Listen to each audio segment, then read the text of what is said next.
Assalamualaikum warahmatullahi wabarakatuh.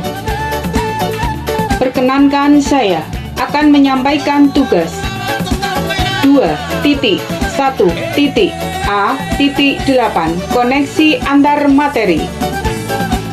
Dalam pendidikan guru penggerak ini, saya didampingi oleh fasilitator Ibu Dr. Dia Ayundawati MPD, dan saya sendiri, calon guru penggerak angkatan 7, Ibu Eka Yuliana SPD, pengajar praktik Bapak Sutikno SPD SD.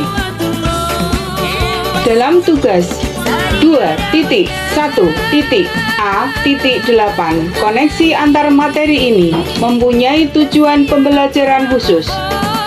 CGP dapat membuat sintesa pemahaman dengan mengkoneksikan semua materi yang telah dipelajari sebelumnya untuk menjelaskan pemahamannya tentang pembelajaran berdiferensiasi dan bagaimana mengimplementasikannya.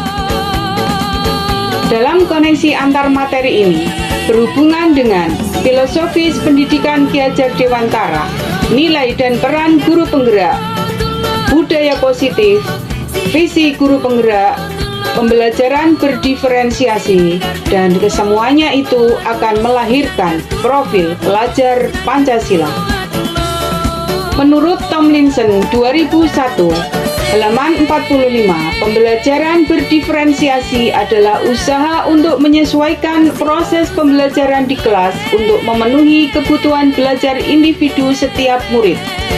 Pembelajaran berdiferensiasi dilaksanakan karena beragamnya murid dengan karakter, kemampuan, hobi, bahkan latar belakang yang berbeda itu, agar kebutuhan belajar semua murid terpenuhi.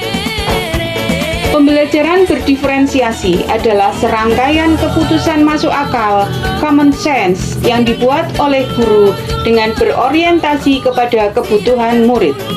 Keputusan-keputusan yang dibuat tersebut adalah terkait dengan 1. Kurikulum yang memiliki tujuan pembelajaran yang didefinisikan secara jelas. 2. Bagaimana guru menanggapi atau merespon kebutuhan belajar muridnya.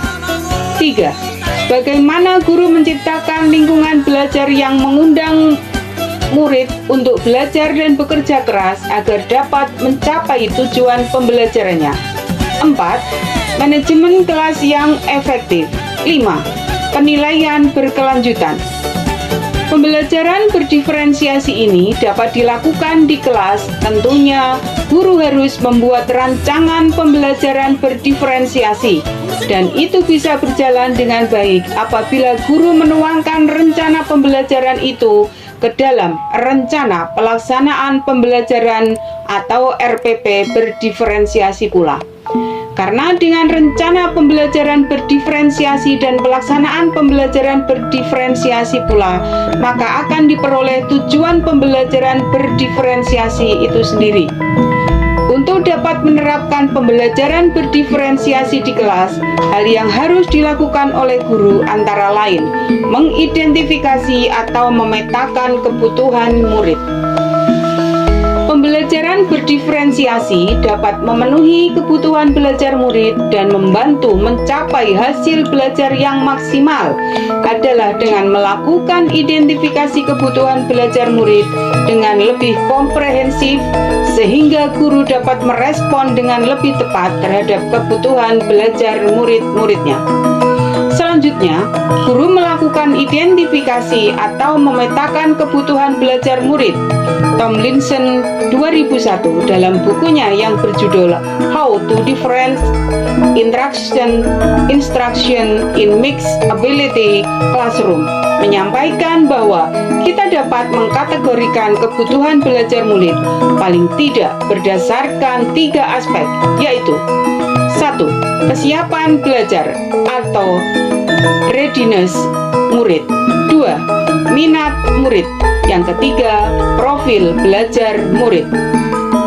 Yang pertama, kesiapan belajar atau readiness adalah kapasitas untuk mempelajari materi baru dan banyak cara untuk membedakan kesiapan belajar.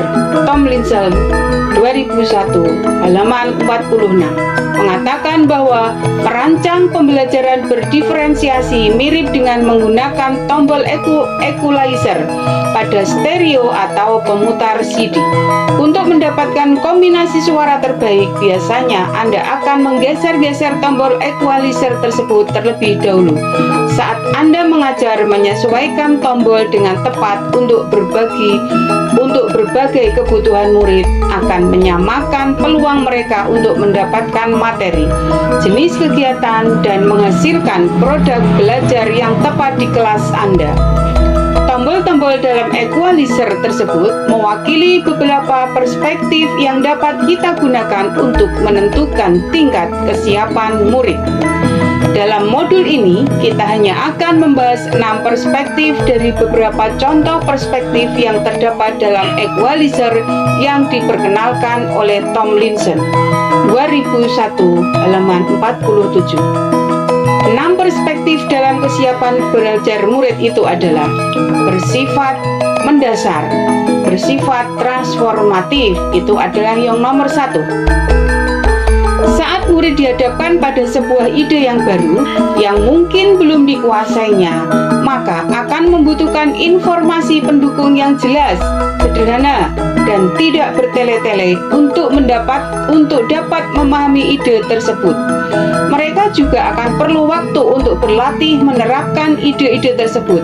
Selain itu, mereka juga membutuhkan bahan-bahan materi dan tugas-tugas yang bersifat mendasar serta disajikan dengan cara yang membantu mereka membangun landasan pemahaman yang kuat. Sebaliknya, saat murid dihadapkan pada ide-ide yang telah mereka kuasai dan pahami, tentunya mereka membutuhkan informasi yang lebih rinci dari ide tersebut. Mereka perlu melihat bagaimana ide tersebut berhubungan dengan ide-ide lain untuk menciptakan pemikiran baru. Kondisi seperti itu membutuhkan bahan dan tugas yang lebih bersifat transformatif. Yang kedua, konkret, abstrak. Di lain kesempatan, guru mungkin dapat mengukur kesiapan belajar murid dengan melihat apakah mereka masih di tingkatan perlu belajar secara konkret atau sudah siap bergerak mempelajari sesuatu yang lebih abstrak. Yang ketiga, sederhana, kompleks. Beberapa murid mungkin perlu bekerja dengan materi lebih sederhana, dengan satu abstraksi pada satu waktu. Yang lain mungkin bisa menangani kerumitan berbagai abstraksi pada satu waktu. Yang keempat, terstruktur atau open-ended. Kadang-kadang, murid perlu menyelesaikan tugas yang ditata dengan cukup baik untuk mereka, di mana mereka tidak memiliki terlalu banyak keputusan untuk dibuat. Namun, di waktu lain, murid mungkin siap menjelajah dan menggunakan kreativitas mereka. Yang kelima, tergantung atau dependent, mandiri atau independen. Walaupun pada akhirnya kita mengharapkan bahwa semua murid kita dapat belajar, berpikir, dan menghasilkan pekerjaan secara mandiri, namun sama seperti tinggi badan, mungkin seorang anak akan lebih cepat bertambah tinggi daripada yang lain. Dengan kata lain, beberapa murid mungkin akan siap untuk kemandirian yang lebih awal daripada yang lain. 6. Lambat, cepat. Beberapa murid dengan kemampuan yang baik dalam suatu mata pelajaran mungkin perlu bergerak cepat melalui materi yang telah ia kuasai atau sedikit menantang.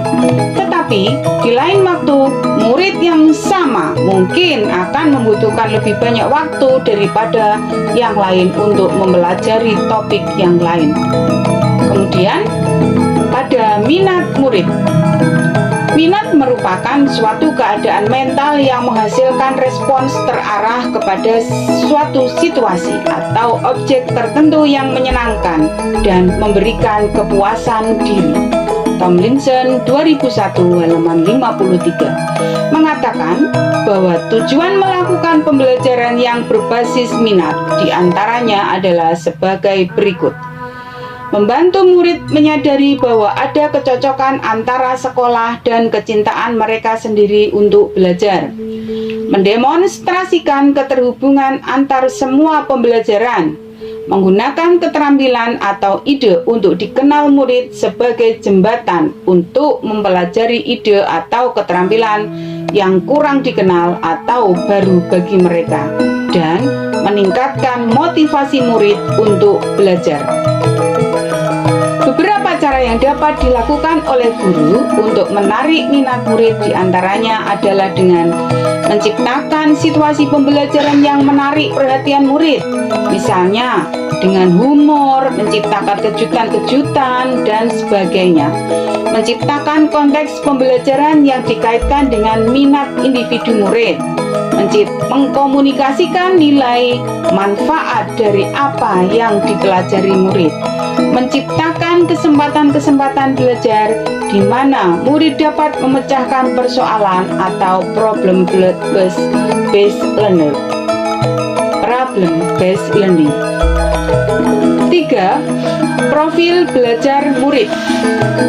Profil belajar mengacu pada cara-cara bagaimana kita sebagai individu paling baik belajar.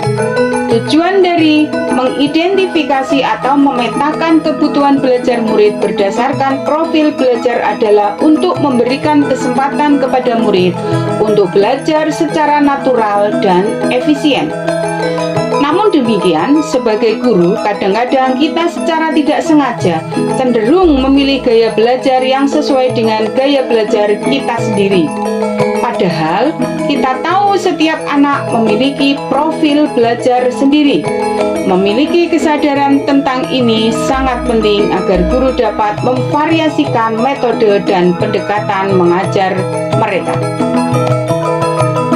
Profil belajar murid terkait dengan banyak faktor diantaranya preferensi terhadap lingkungan belajar, misalnya terkait dengan suhu ruangan, tingkat kebisingan, jumlah cahaya, apakah lingkungan belajarnya terstruktur atau tidak terstruktur, dan sebagainya. Contohnya, mungkin ada anak yang tidak dapat belajar di ruangan yang terlalu dingin, terlalu bising, terlalu terang, dan sebagainya.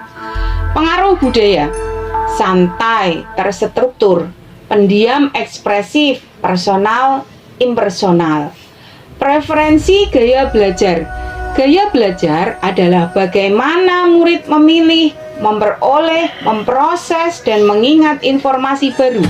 Secara umum, gaya belajar ada 3, yaitu visual. Belajar dengan melihat, misalnya melalui materi yang berupa gambar, menampilkan diagram, PowerPoint, catatan, peta, grafik, organizer. Yang kedua, auditory. Belajar dengan mendengar, misalnya mendengarkan penjelasan guru, membaca dengan keras, mendengarkan pendapat saat berdiskusi, mendengarkan musik. 3. Kinestetik. Belajar sambil melakukan, misalnya bergerak dan meregangkan tubuh, kegiatan hands-on, dan sebagainya.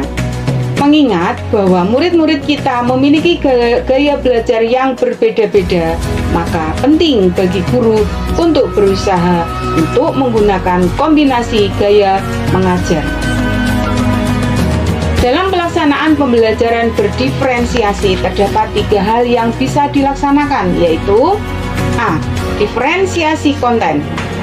Konten adalah materi apa yang akan diajarkan oleh guru di kelas atau materi apa yang akan dipelajari oleh peserta didik di kelas. Dalam pembelajaran berdiferensiasi ada 2 cara membuat konten pelajaran yang berbeda, yaitu 1. Menyesuaikan apa yang akan diajarkan oleh guru atau apa yang akan dipelajari oleh peserta didik berdasarkan tingkat kesiapan dan minat peserta didik.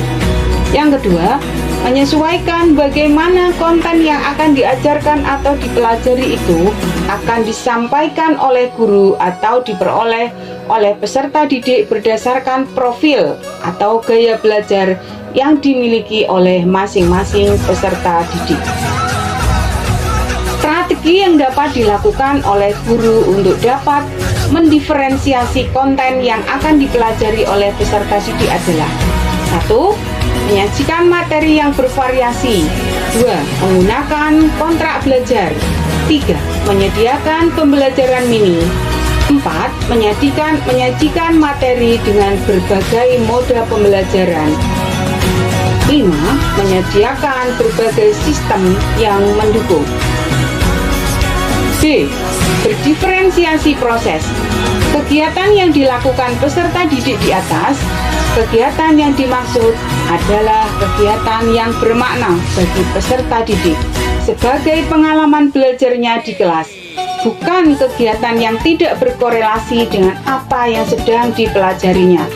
Kegiatan-kegiatan yang dilakukan oleh peserta didik ini tidak diberi penilaian kuantitatif berupa angka, melainkan penilaian kualitatif, yaitu berupa catatan-catatan umpan balik mengenai sikap, pengetahuan, dan keterampilan apa yang masih kurang dan perlu diperbaiki atau ditingkatkan oleh peserta didik. Kegiatan yang dilakukan harus memenuhi kriteria sebagai kegiatan yang satu, baik, yaitu kegiatan yang menggunakan keterampilan informasi yang dimiliki oleh peserta didik. 2. Berbeda dalam hal tingkat kesulitan dan cara pencapaiannya. Kegiatan-kegiatan yang bermakna yang dilakukan oleh peserta didik di dalam kelas harus dibedakan juga berdasarkan kesiapan, minat, dan juga profil atau gaya belajar peserta didik. C. Diferensiasi produk. Produk adalah hasil akhir dari pembelajaran untuk menunjukkan kemampuan pengetahuan, keterampilan, dan pemahaman peserta didik setelah menyelesaikan satu unit pelajaran atau bahkan setelah membahas materi pelajaran selama satu semester. Produk sifatnya sumatif dan perlu diberi nilai. Produk lebih membutuhkan waktu yang lama untuk menyelesaikannya dan melibatkan pemahaman yang lebih luas dan mendalam dari peserta didik. Oleh karenanya, sering sekali produk tidak dapat diselesaikan dalam kelas saja, tetapi juga di luar kelas. Produk bisa juga diberikan kepada individu maupun kelompok. Guru merancang produk apa yang akan dikerjakan oleh peserta didik sesuai dengan pengetahuan, pemahaman, dan keterampilan yang harus ditunjukkan oleh mereka. Guru juga perlu menentukan kriteria penilaian dalam rubrik, sehingga peserta didik tahu apa yang akan dinilai dan bagaimana kualitas yang diharapkan dari setiap aspek yang harus dipenuhi mereka.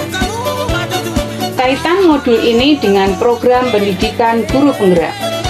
Dalam pelaksanaan pembelajaran berdiferensiasi, dibutuhkan pemahaman bagaimana sebenarnya pembelajaran berdiferensiasi ini, juga bagaimana penerapan dalam pembelajaran di kelas.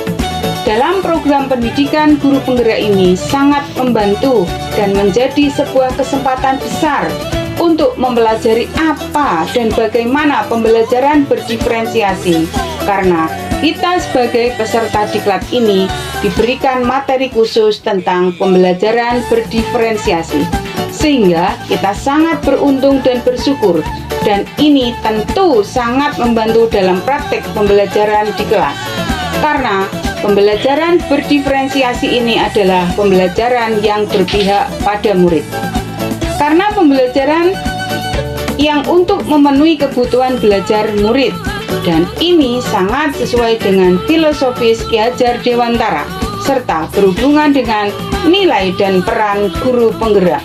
Visi guru penggerak agar dapat mewujudkan profil pelajar Pancasila melalui pembelajaran yang dilakukan oleh guru. Demikian tugas ini saya sampaikan. Semoga bermanfaat. Guru penggerak, tergerak, bergerak, menggerakkan. Terima kasih. Wassalamualaikum warahmatullahi wabarakatuh.